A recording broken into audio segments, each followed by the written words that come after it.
నేను తెచ్చిన తెలంగాణను చెరిపేస్తారా? కాంగ్రెస్ రాగానే కరెంటు కోత, తాగునీటి కొరత.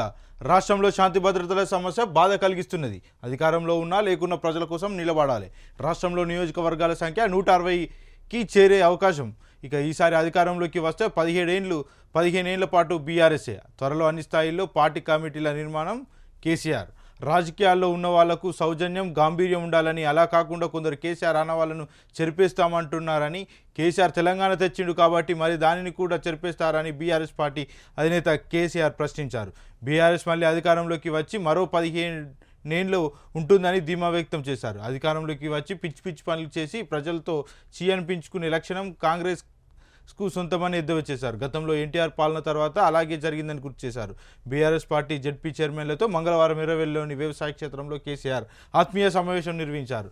ఈ సందర్భంగా మాట్లాడుతూ బీఆర్ఎస్ ప్రభుత్వంలో జెడ్పీ చైర్మన్లు అందరూ రాష్ట్ర అభివృద్ధిలో కీలక పాత్ర పోషించారని, విజయవంతంగా పదవి కాలాన్ని పూర్తి చేసుకున్నందుకు అందరికీ శుభాకాంక్షలు తెలిపారు. ఇక ప్రజా జీవితంలోకి వచ్చిన తర్వాత అధికారం ఉన్నా లేకపోయినా ప్రజల కోసం పనిచేసేటోళ్లే నిజమైన రాజకీయ నాయకులని పేర్కొన్నారు.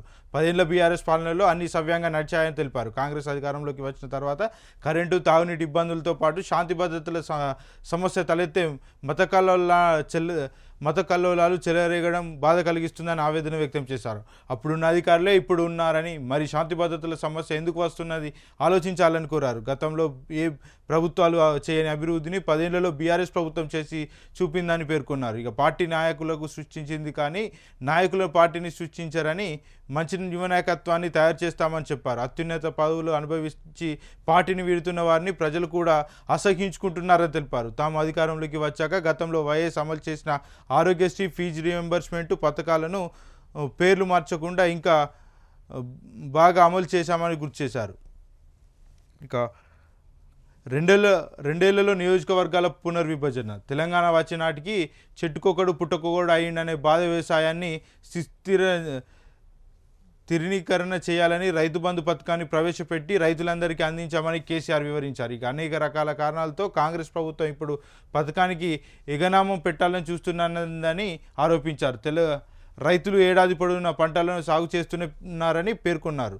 ఇక సాగునీటి ఇతరత్ర కారణాలు చూపుతూ రైతు బంధును అమలు చేస్తే అవినీతి మొదలవుతుందని హెచ్చరించారు. మరో 2 ఏళ్లలో నియోజకవర్గాల పునర్వ్యవస్థీకరణ జరిగే అవకాశం ఉందని, అదే జరిగితే రాష్ట్రంలో నియోజకవర్గాల సంఖ్య 160 వరకు పెరిగే అవకాశం ఉందని వివరించారు.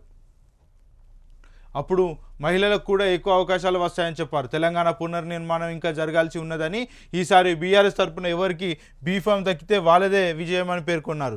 స్థానిక సంస్థల ఎన్నికలు ఎప్పుడు వచ్చినా కొంచెం కష్టపడితే మంచి ఫలితాలు వస్తాయని చెప్పారు.